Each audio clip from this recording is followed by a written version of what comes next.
Halo, assalamualaikum teman-teman. Jumpa lagi di channel saya, Diari Nur Fitria. Di video saya kali ini, saya akan menjelaskan tentang hal-hal yang menyebabkan toko teman-teman bisa tutup alias bangkrut. Nah, hati-hati ya teman-teman, kira-kira apa saja yang menyebabkan toko kalian ini bisa bangkrut ataupun tutup? Simak terus videonya ya. Jadi teman-teman, hal yang menyebabkan toko kalian bangkrut ataupun tutup yang pertama adalah kalian kurang berhati-hati dalam memanajemen uang toko itu. Jadi antara uang toko dan uang pribadi itu harus dipisah. Sekali lagi saya tekankan harus dipisah. Mana uang toko, mana uang pribadi. Jadi jangan disatukan. Kalau disatukan tuh bahaya banget. Kalian bisa menggunakan uang toko ini untuk keperluan pribadi. Kalau misalnya memang dalam skala yang kecil gitu ya, mungkin hanya ambil cuma misalkan aja ya, cuma 15.000 atau 10.000 itu masih bisa ditoleran gitu ya. Tapi kalau misalnya tuh yang sudah sampai beratus-ratus kayak misalnya entah 250 bahkan sampai di atasnya tuh kayaknya nggak boleh, bukannya kayaknya tapi memang nggak boleh. Jadi harus benar-benar dipisah mana uang toko mana uang pribadi. Jadi setiap kalian mau tutup toko harus dihitung dulu tuh. Jadi omset hari ini berapa, dikalikan keuntungan kita berapa, kemudian dikurangi. Jadi kalau teman-teman masih bingung gitu ya gimana cara menghitung untuk mengelola keuangan toko, kalian bisa simak video saya yang sebelum-sebelumnya, karena di sana insya Allah saya sudah menjelaskan secara lengkap. Jadi kalian bisa menyimak video saya cara mengelola keuangan toko gitu ya. Kemudian kalau kita sudah pisahkan nih antara uang toko dengan uang pribadi, jadi kalau uang toko ya uang toko, jadi untuk belanja toko setiap hari kita putar uangnya terus untuk keperluan membelikan produk yang ada di toko kita gitu.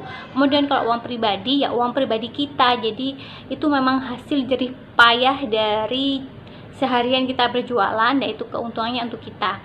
Tapi di sini saya sarankan lagi ya teman-teman, meskipun itu sudah keuntungan kita, tapi alangkah baiknya kita itu menabung untuk pengembangan toko kita, entah itu untuk sarana prasarana toko ataupun untuk kelengkapan toko kita. Jadi untuk toko sembako pemula yang modalnya terbatas kayak saya, jadi waktu saya dulu pengalaman saya yang pertama membuka usaha toko sembako itu, meskipun saya mendapatkan keuntungan tuh uangnya saya putar lagi kayak gitu, karena memang pada saat itu saya mau punya usaha lain ya.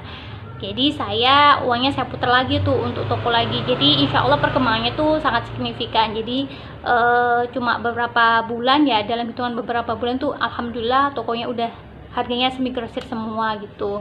Tapi untuk teman-teman yang memang modalnya terbatas ya nggak apa-apa ya, nanti pelan-pelan aja sambil jalan, sambil dijalani, sambil dikembangkan tokonya gitu kan.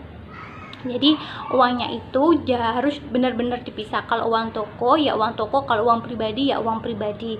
Jadi uang pribadi itu boleh dikembangkan untuk toko, kemudian bisa untuk ditabung. Nah kayak gitu. Jadi teman-teman, saran saya, kalau misalnya kalian sudah mendapatkan keuntungan, alangkah baiknya uang dari keuntungan itu kalian pisah. Jadi dipisah untuk memang benar-benar untuk memenuhi kebutuhan kita sehari-hari, dan yang kedua adalah untuk memenuhi kebutuhan toko kita. Jadi biar toko kita itu lebih berkembang pesat kayak gitu.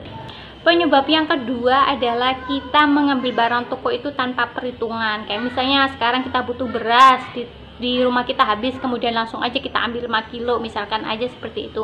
Kemudian minyak di rumah habis, langsung ambil, sabun habis, langsung ambil. Nah itu kayak nggak bakal lama tokonya. Jadi semakin lama itu barangnya itu semakin susut, karena susutnya itu karena kita sendiri. Jadi kita mengambil barang dari toko itu tanpa perhitungan. Jadi teman-teman harus berhati-hati betul ya dalam menggunakan sarana, maksud saya menggunakan kebutuhan sehari-hari itu harus diperhitungkan. Jadi kalau misalnya kalian butuh apa kayak gitu ya, misalnya saja katakan hari ini butuh beras misalnya 5 kilo ya, kalian aja ambil dari uang pribadi kemudian kalian masukkan di toko. Jadi itu salah satu triknya biar toko kita itu semakin lama nggak semakin susut, dari tambah semakin berkembang kayak gitu. Kalau itu saran dari saya teman-teman, tapi mungkin teman-teman mempunyai cara tersendiri ya monggo, barangkali caranya itu lebih efektif dari saya.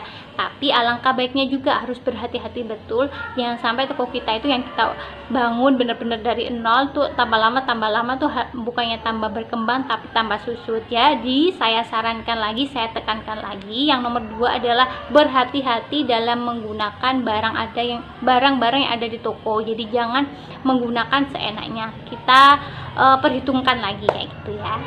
Penyebab yang ketiga adalah pelanggan yang berhutang atau pembeli yang biasanya belinya selalu molor atau dihutang.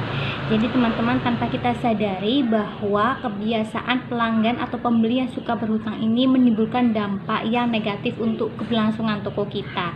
Jadi untuk teman-teman yang masih pemula, yang modalnya terbatas, di sini saya sarankan dan saya tekankan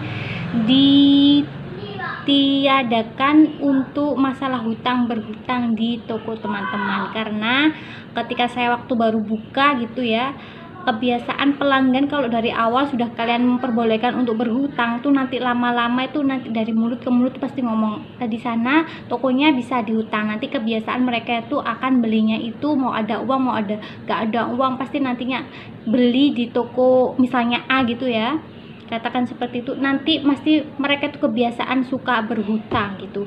Jadi untuk teman-teman yang membuka usaha toko sembako yang masih pemula, modalnya terbatas, jangan diperbolehkan untuk pembeli yang berhutang. Itu modal kalian itu masih sedikit, masih terbatas.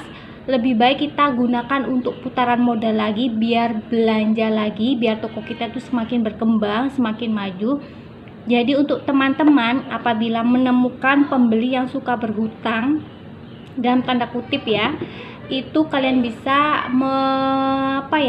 istilahnya bisa menegur dengan cara yang baik, ngomong yang baik kepada si pembeli tersebut, bahwa kita tuh masih putarannya itu masih sedikit, jadi untuk sementara waktu itu harus belinya secara cash, jadi ada barang ada uang. Jadi putaran toko kita itu sehat, kemudian hubungan silaturahmi antara si pemilik toko dengan pembeli itu selalu baik-baik saja.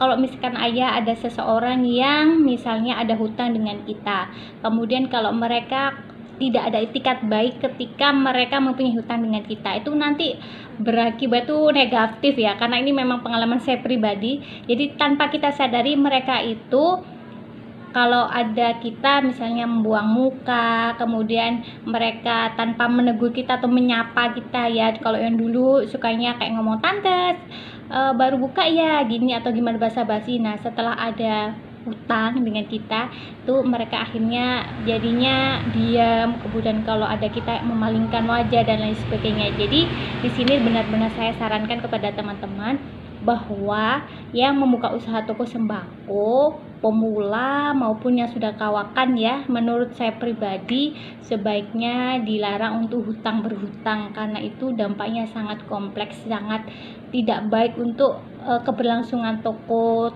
sembako kita.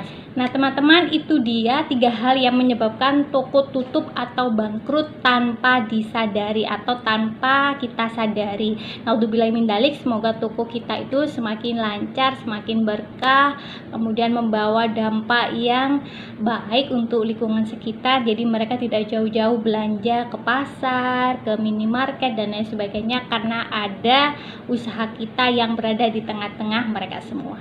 Semoga video saya ini bermanfaat untuk teman-teman semua. Jangan lupa untuk selalu like, comment, share, dan subscribe channel YouTube saya agar saya selalu dapat memberikan tutorial toko sembako yang lebih banyak lagi. Sekian dari saya. Wassalamualaikum warahmatullahi wabarakatuh. Dadah.